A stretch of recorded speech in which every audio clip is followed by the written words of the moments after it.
Hello guys, நம்ம இன்றைக்கி என்ன பார்க்க போகிறோமா? முள்ளங்கி சாம்பார். வாங்க வீடியோக்குள்ளே போகலாம். 150 துவரம்பருப்பு எடுத்துருக்கேன். நல்லா கழுவிட்டு குக்கரில் போட்டு தண்ணி ஊற்றி 1 ஸ்பூன் மஞ்சள் பொடி போட்டு வேக வச்சு எடுத்துக்கிறேன். முள்ளங்கி வந்து ரவுண்ட் ரவுண்டாக கட் பண்ணிக்கிறேன்.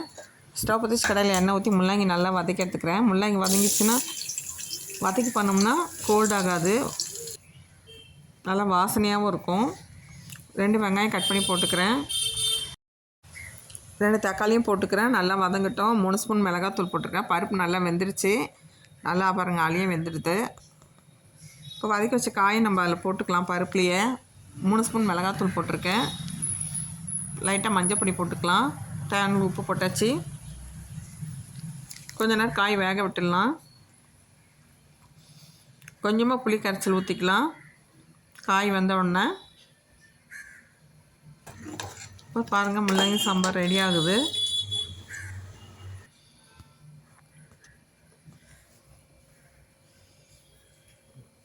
இப்போ புளி ஊற்றியாச்சு, நல்லா கொதிக்கட்டும். இப்போ தாளிச்சிக்கலாம். ஸ்டவ் வச்சு கடையில் எண்ணெய் ஊற்றிருக்கேன். கடுகு பருப்பு, காஞ்ச மிளகா போட்டிருக்கேன். கருவேப்பிலையும் கொஞ்சம் போட்டுக்கலாம். சாம்பார் தாளிச்சாச்சு. செம்ம டேஸ்ட்டாக இருக்கும், நல்லா வாசனையாகவும் இருக்குங்க. முள்ளங்கி உடம்புக்கு ரொம்ப நல்லது. நீங்களும் ட்ரை பண்ணி பாருங்கள். இந்த வீடியோ உங்களுக்கு பிடிச்சிருந்தா லைக் பண்ணுங்கள், சப்ஸ்கிரைப் பண்ணுங்கள், கமெண்ட் பண்ணுங்கள். Thank you friends.